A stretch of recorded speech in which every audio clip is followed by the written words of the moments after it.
Falamos sobre o choque estático, também explicamos o que é o arco elétrico e agora vamos falar sobre o campo eletromagnético.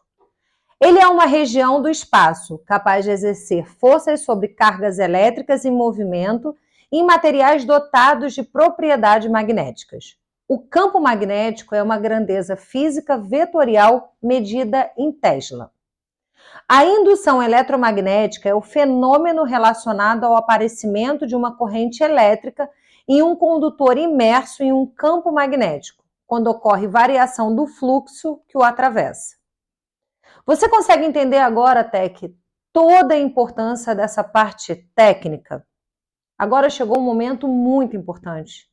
Eu vou pedir que você tenha total atenção, porque nós vamos estar explicando a diferença entre o que é acidente e o que é incidente. Acidente é uma ocorrência durante a execução do seu trabalho a serviço, seja de uma empresa pública ou privada, seja dentro e até fora dela, que pode provocar uma lesão corporal ou qualquer tipo de perturbação funcional que leve ao desenvolvimento de uma doença, perda ou redução da capacidade do trabalhador ou até mesmo a morte do profissional. E o que é incidente? É considerado como uma ocorrência não planejada e que poderia levar a um acidente. Ele também pode ser chamado de quase acidente, já que não houve conclusão da situação e o dano pode ter sido muito menor. Essa parte, Tec, é prioridade para você ter atenção que tudo que podemos utilizar para preservar a sua vida a todo momento vai ser tratado como de suma atenção.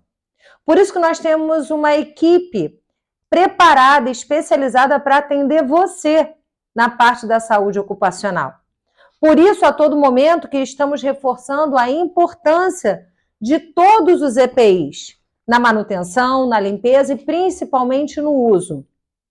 Podemos estar fazendo vários tipos de ações, gravações, informativos, envio de material. Os heads podem estar alertando cada vez mais, só que o uso contínuo, o cuidado, ele é da sua responsabilidade. Ele é da sua responsabilidade não apenas a manutenção, como o uso contínuo. No módulo anterior, nós mostramos o que pode acontecer caso você não venha utilizar. E tudo que queremos é preservar, acima de tudo, a sua vida. Agora eu vou pedir que você preste atenção, porque vamos falar da técnica de análise de risco. E você pode estar se perguntando, o que é, afinal de contas, análise de risco? É a atividade dirigida à elaboração de uma estimativa, qualitativa ou quantitativa, dos riscos baseada na engenharia de avaliação e técnicas estruturadas para promover a combinação das frequências e consequências dos cenários acidentais. Sempre é feita uma análise preliminar de risco, a chamada APR, e ela consiste em uma ferramenta que identifica possíveis riscos no local de trabalho. E ela cria estratégias e alternativas para sempre evitar. Para isso, a APR faz uma análise de cada etapa das atividades exercidas dentro de uma empresa e encontra os erros que costumam acontecer. Assim, ela pode indicar melhores maneiras de praticar determinada função e, acima de tudo, diminuir os riscos dos acidentes. É uma técnica de avaliação prévia, isso é, preliminar, dos riscos presentes na realização de uma determinada atividade. Nesse slide está sendo demonstrado a análise preliminar de risco, a APR. Isso, Tec, é o que você, no mínimo, tem que ter consciência. A sua parte, ela é fundamental. Ela é fundamental porque nessa parte agora, nós vamos chamar a sua atenção sobre as medidas de controle do risco elétrico. É fundamental que você entenda e cumpra essas etapas. Você de verdade sabe a diferença entre desligar e desenergizar? Te peguei? Eu quero saber se você tem consciência que é fundamental saber a diferença.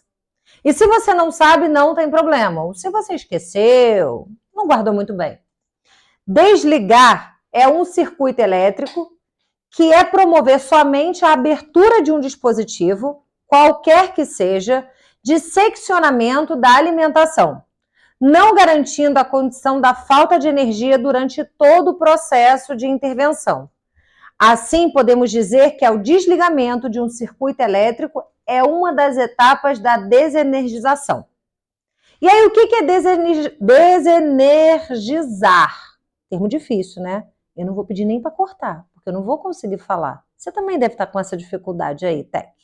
Mas vamos lá. Desenergizar um circuito elétrico significa garantir a falta do estado de energia durante todo o processo de intervenção, pela adoção do procedimento que impeça possível reenergização acidental. E isso está descrito no item 10.5.1 da NR10. Seccionamento da alimentação, impedimento de reenergização, teste de ausência de tensão, aterramento temporário, controle dos elementos energizados em zona controlada e sinalização. Pode até parecer um pouco difícil. De certa forma, saber todos esses termos é bem complicado. Só que quanto mais você buscar o conhecimento e a aplicação, não ficaremos apenas na teoria. Como é que está sendo até agora, Tec? Reforçando que nós queremos saber a sua opinião de todo o conteúdo apresentado, seja na parte técnica como na parte comportamental.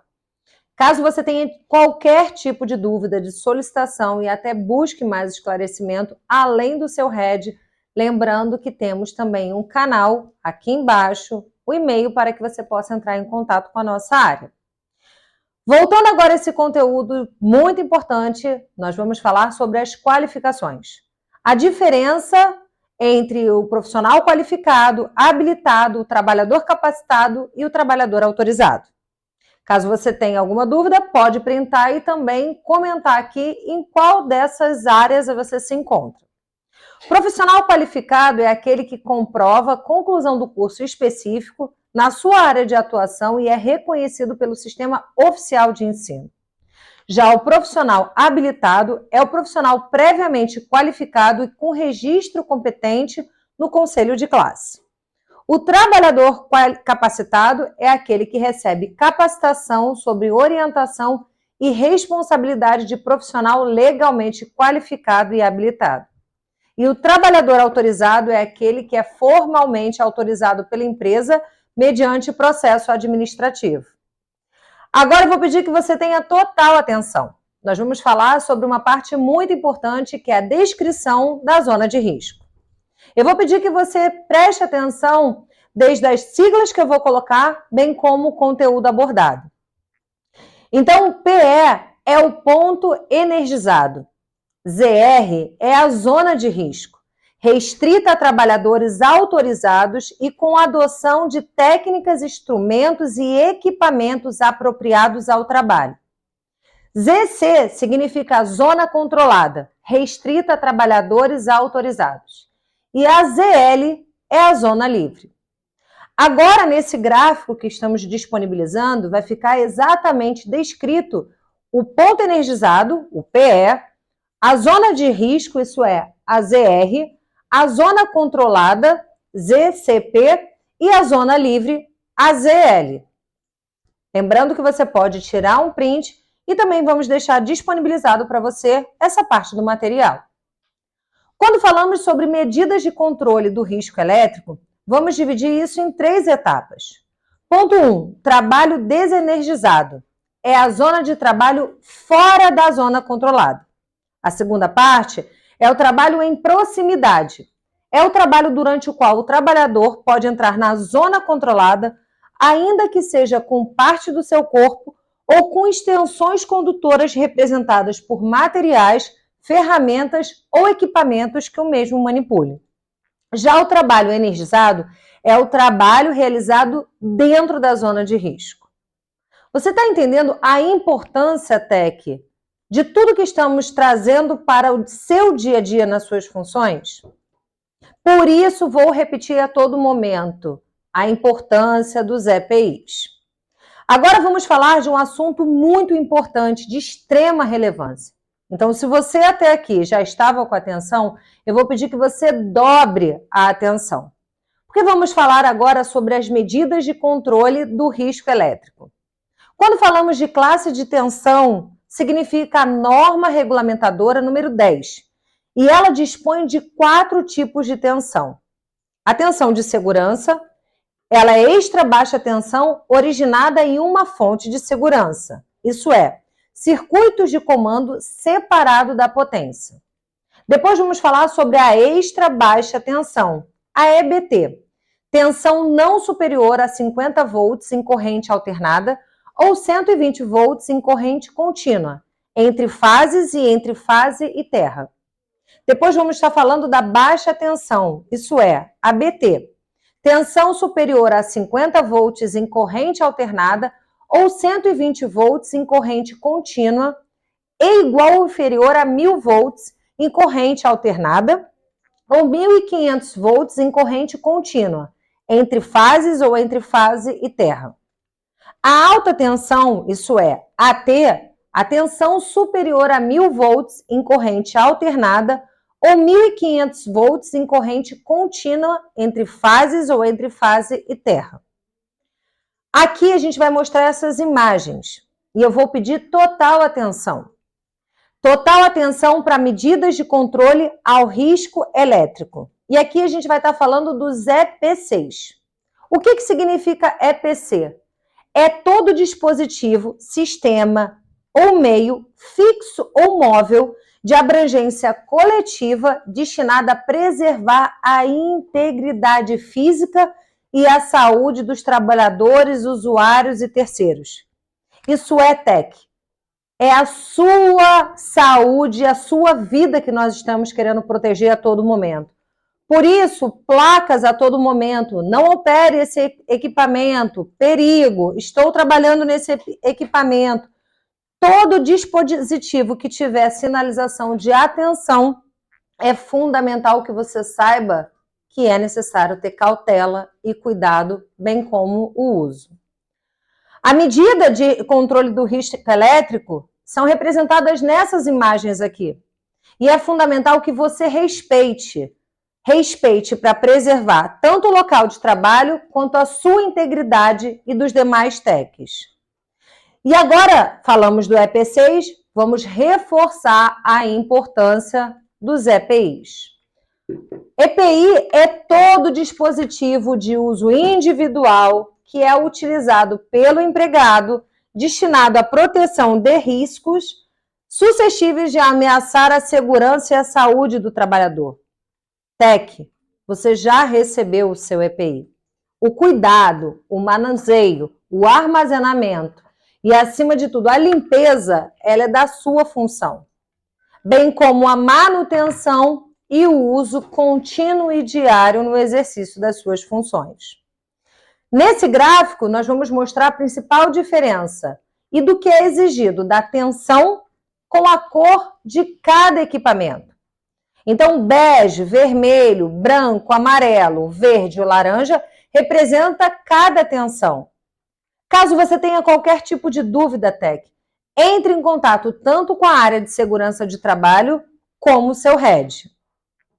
Novamente, nós vamos reforçar através de imagens a importância do uso para medidas de controle do risco elétrico. Essas imagens podem estar representando figuras aqui, mas ela pode estar sendo na sua função nesse exato momento. Você tem usado de verdade os seus EPIs, TEC? E antes que você pense, TEC, que a cobrança é só desse lado, aqui é o compromisso da PD7-TEC.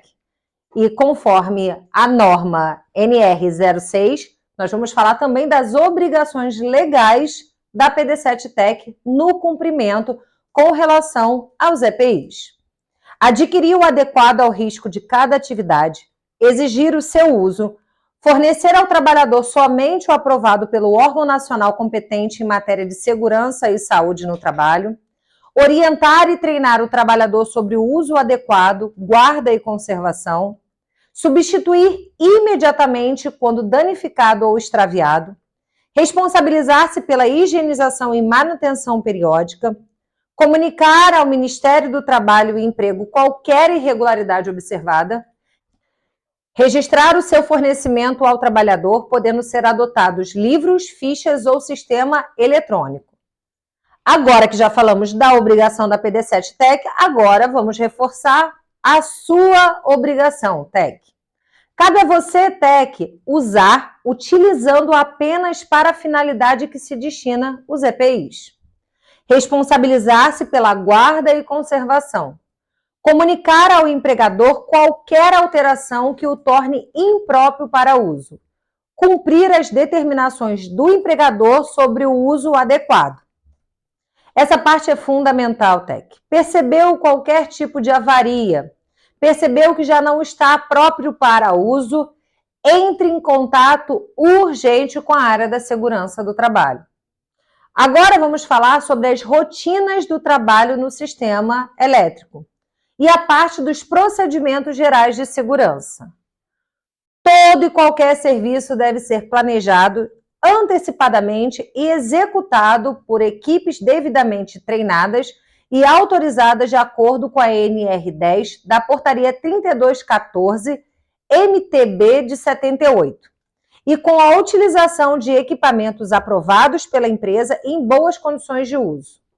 O responsável pelo serviço deverá estar devidamente equipado com um sistema que garanta a comunicação confiável e imediata à área funcional responsável pelo sistema ou instalação durante todo o período de execução da atividade. Momento agora você sabia. Você sabia, TEC, que a PD7-TEC tem regras de ouro. E principalmente para você na área de instalação de serviços elétricos. A principal regra de ouro é com relação ao isolamento de energias. E eu vou pedir que você preste bastante atenção nessa regra. Essa regra é clara. Somente execute trabalhos em equipamentos ou instalações após certificar-se que todas as fontes de energia tenham sido isoladas de forma segura. Isso é necessário que você guarde essa principal regra de ouro. Olá, Tex. Meu nome é Marcelo Mendes, sou técnico em segurança do trabalho. Vou apresentar para vocês um pouco do aspecto técnico legal referente às normas regulamentadoras. Você sabia que não somente a NR10 que preconiza os serviços em instalações e eletricidade? A gente possui também algumas normas específicas relacionadas a esse tema.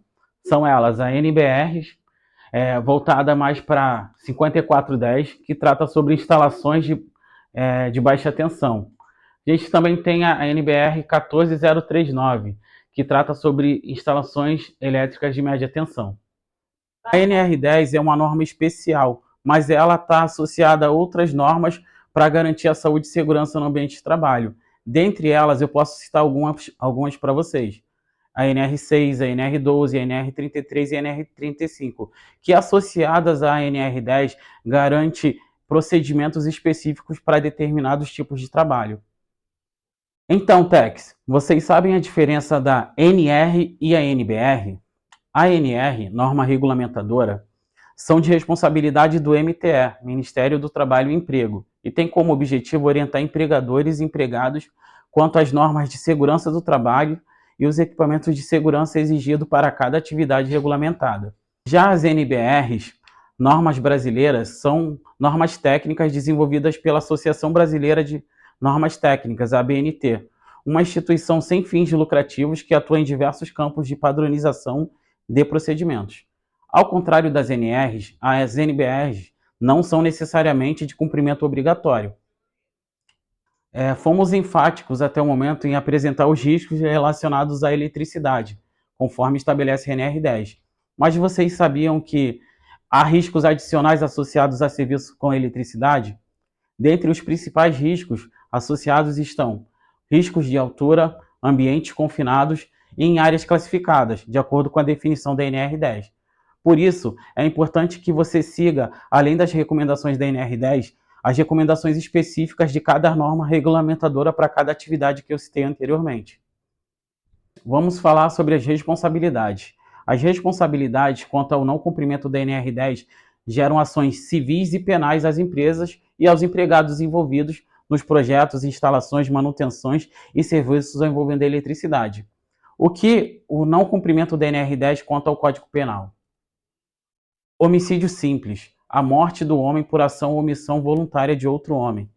Perigo para a vida de outrem. Expor a vida de outrem a perigo direto e iminente. A omissão é penalmente relevante quando o emitente devia e podia agir para evitar o resultado. Então, Tex, o não cumprimento da NR10 pode acarretar sanções civis e criminais com responsabilidade e multa, tanto do empregador quanto do empregado.